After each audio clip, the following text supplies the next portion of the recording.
안녕하세요. 두아들 아빠입니다. 3월 22일 기준으로 오늘 코인들이 약간 반등은 해주고 있는데요. 아직 멀었죠.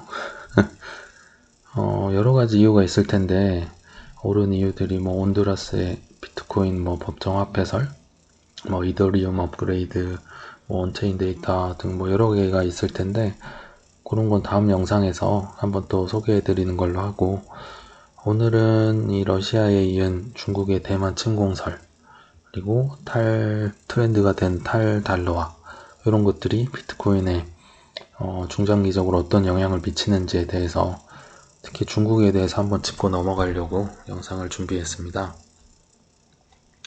그래서 일단 3월 초에 양해가 있었잖아요, 중국에. 근데 이게 다 기대한 것과 다르게, 예전과 다르게 뭔가 임팩트가 없고 뭐 빼먹은 것 같고 이렇게 허전했는데, 역시나 뭐 알고 보니 중요한 사실이 빠졌더라고요.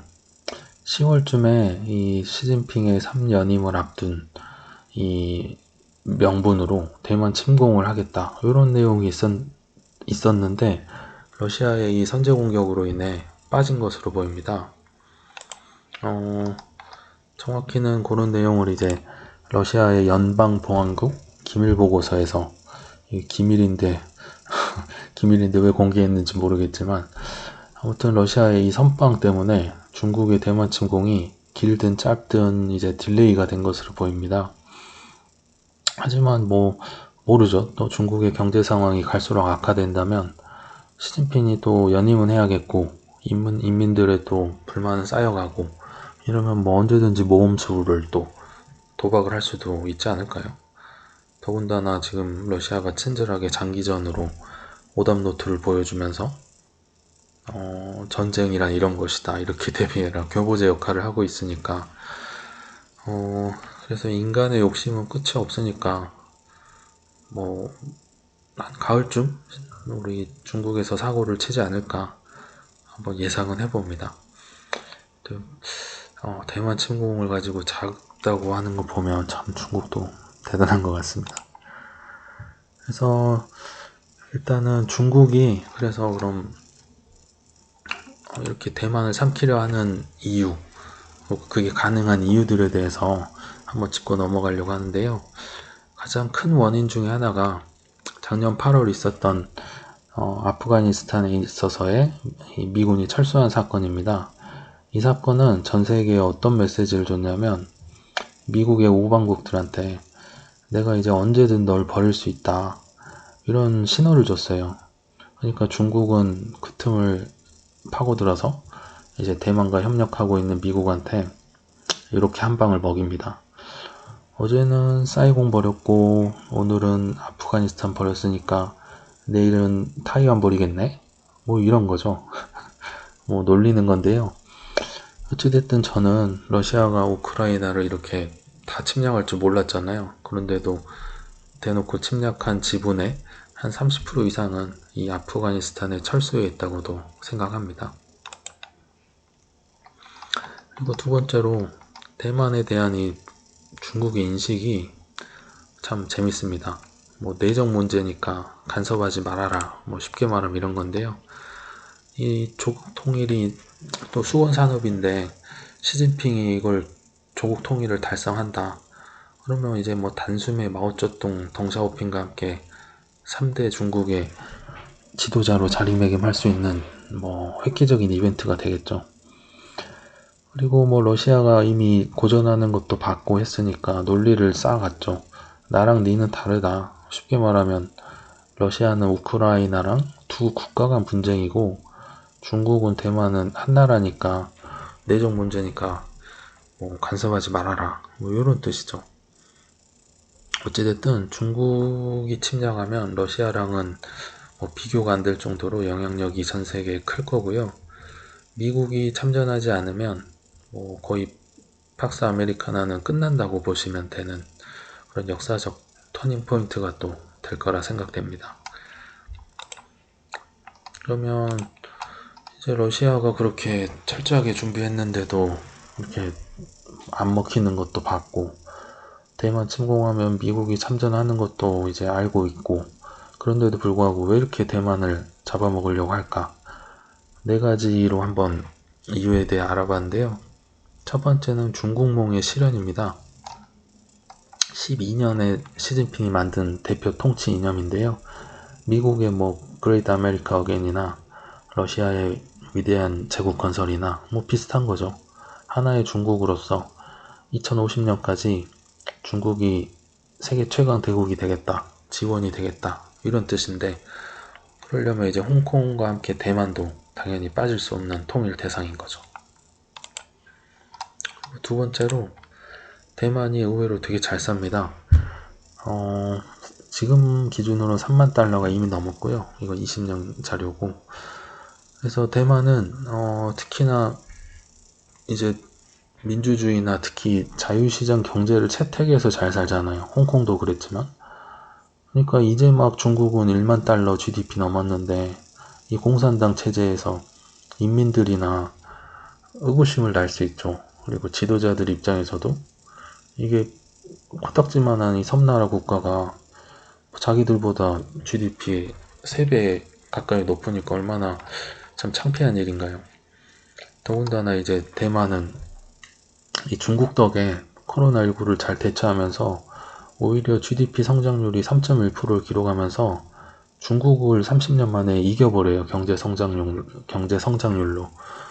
그러니까 왜 이러냐면 역설적인데, 중국이 코로나 방역을 빌미로 이제 중국과 교역하는 모든 국가의 출입을 차단했는데 대만은 한 나라잖아요. 그러니까 통제를 못한 거예요. 안 한 거죠. 그러니까 그 덕분에 대만이 더욱더 성장을 해버리고, 사이도 안 좋은데 내 덕분에 성장을 해? 이제 괘씸하겠죠. 그러니까 응당한 권리를 주장하는 거라고도 보입니다. 세 번째로는 돌연선이란 게 있어요. 쉽게 말하면 82년에 중국의 류아칭이라는 해군 사령관이 만든 건데요. 해상 방어선. 쉽게 말하면 이 구역이 들어오면 미국 등 어떤 세력도 넘어오지 말아라. 내 구역이다. 자기들이 그냥 맘대로 만든 거예요. 보시다시피 대만의 위치를 한번 보세요. 일 돌연선에 딱 걸쳐져 있고 태평양과 동남아 길목 한가운데 있고, 중국한테는 더없이 중요한 방어선이고, 미국한테는 중국 막으려는 최고의 보루고, 그렇습니다. 한국과 일본 다 뚫리는 거죠. 여기가 뚫리면. 그래서 위치가 너무 좋으니까 예전에 대만이 네덜란드나 일본이나 여러 국가들의 식민지 생활을 하게 된 이유이기도 합니다. 위치가 좋습니다. 네 번째는 반도체인데요. 세계인의 머릿속에 한국 하면 삼성, 대만 하면 TSMC, 그냥 자동으로 연상이 됩니다. 그만큼 반도체는 대만을 대표하고 이 작은 칩 하나가 부군을 결정할 만큼 중요한 캐시카우 역할을 하죠. 특히나 이 반도체로 지금 없어서 난리인데, 이걸로 5G, 빅데이터, 자율주행, 온갖 핵심 기술에는 다 들어가니까 중국은 먹고 살기 위해서, 그리고 미국을 이기기 위해서 대만이 반드시 필요한 겁니다.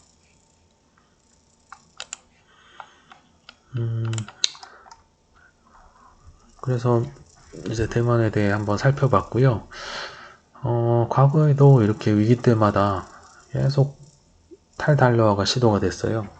그래서 2000년대는 기억나실지 모르겠지만 이라크랑 북한이 역시 탈달러를 시도하고 테러를 시도하고 한 결과 악의 충이라는 칭호를 듣고 결국 다 큰 내상을 입었죠. 2003년도에 이라크 전쟁이 나서 2006년에 이 후세인은 죽게 되고,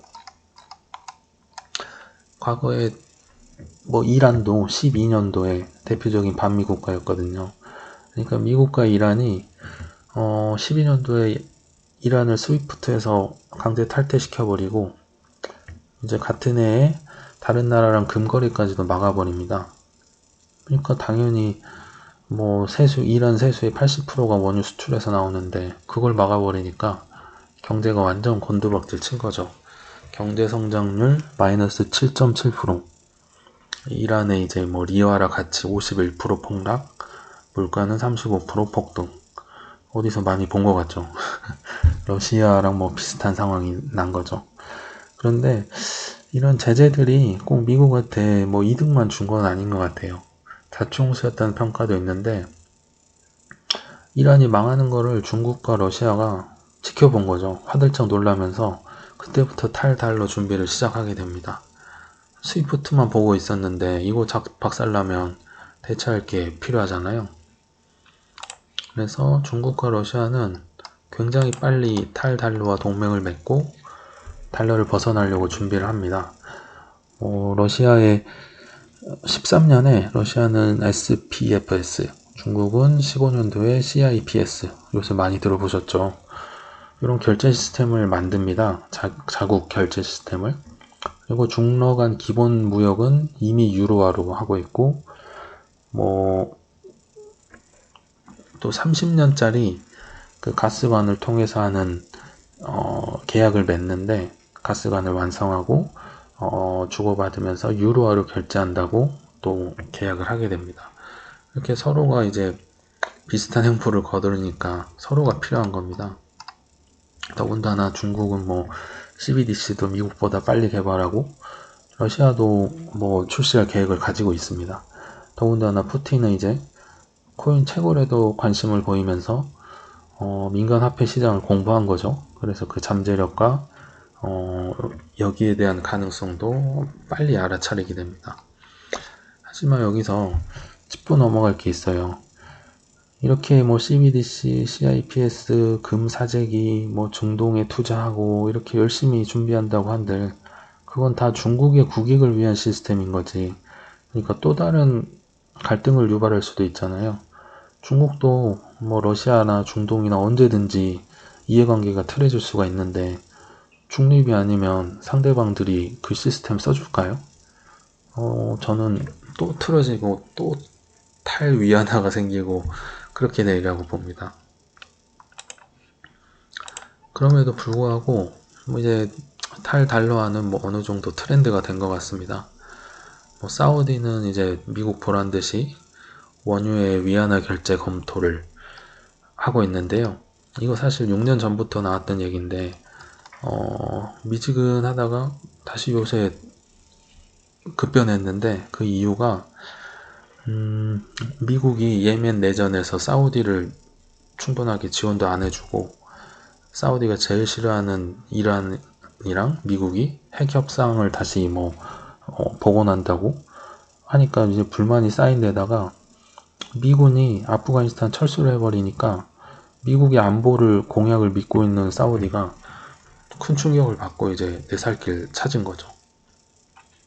게다가 뭐 디지털 통화로 지금 브릭스 사진이 있는데 디지털 통화로 탈달러 돌파구를 찾는 여러 나라들이 지금 생겨나고 있어요.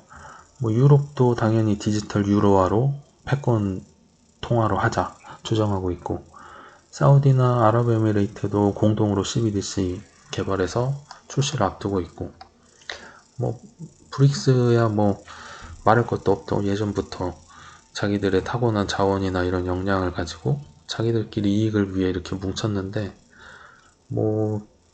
지금 러시아랑 인도는 그런대로 무기도 사고 팔면서 사이가 좋은데 중국과 인도는 또 얼마 못 가서 국경에서 총질하고 이 우정이 얼마나 갈 것이며 사이가 틀어질 때마다 각국의 이 결제 시스템이 제대로 작동할까요? 아니면 다른 대안으로 비트코인이나 리플이나 민간화폐가 계속 이때마다 대안으로 나올까요? 저는 후자로 봅니다. 그래서 결론은 위기 때마다 찾게 되는 지정학적 자산 비트코인의 가치가 오른다는 겁니다. 시진핑도 물론 이제 러시아 교보제 삼아서 엄청 준비 열심히 해서 공격을 하겠죠. 3대 지도자 안에 들려면 큰 한방이 있어야 되잖아요. 오히려 CBDC, CIPS 그리고 중동, 남미, 아프리카랑 동맹 맺고 오히려 미국보다 진짜 크게 성장할 수도 있어요. 그러나 문제는 개인이나 집단의 이런 일방적인 이익이 담긴 결제망, 달러, 위안화, 각국의 CBDC 등은 국가 간 사이가 틀어지면 또 다른 위기에 직면해서 계속 쓰이네 마네 똑같은 얘기가 반복됩니다.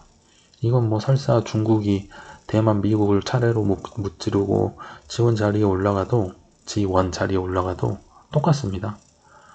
그러니까 뭐 전쟁이나 인플레, 미사일 쏘고 위기 상황마다 이제 영원하고 유일한 그리고 중립적인 지정학적 자산, 이 비트코인이나 민간화폐가 그때마다 이제 대안으로 오게 됩니다. 예전 같으면 뭐 상상도 못할 그런 사건이죠. 우리 얼마나 많이 봤나요? 나이지리아, 뭐 터키, 아프가니스탄, 러시아, 뭐 남미, 뭐 이런 사건에서 얼마나 비트코인의 중요성, 해지 수단, 안전자산 이런 모습을 많이 봤나요? 그런데 대중들은 뭐 금리 인상이다, 전쟁이 무섭다 하면서 이 정작 코인에는 미지근합니다, 반응이. 오히려 지금 한국은 역푸가 발생하고 있고요. 이렇게 저점이고 좋은 기회가 있는데 다 놓치고 아직도 현금을 들고 있어요. 뭐 어떻게 해야 될까요? 이런 분들이 아직도 많이 제 글에 뭐 댓글이나 여러 곳에서 보이고 있어요. 이들이 언제 돌아올까요?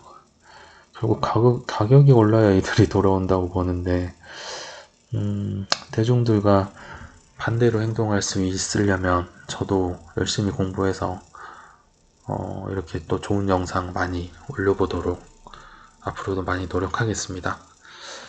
이상입니다. 감사합니다.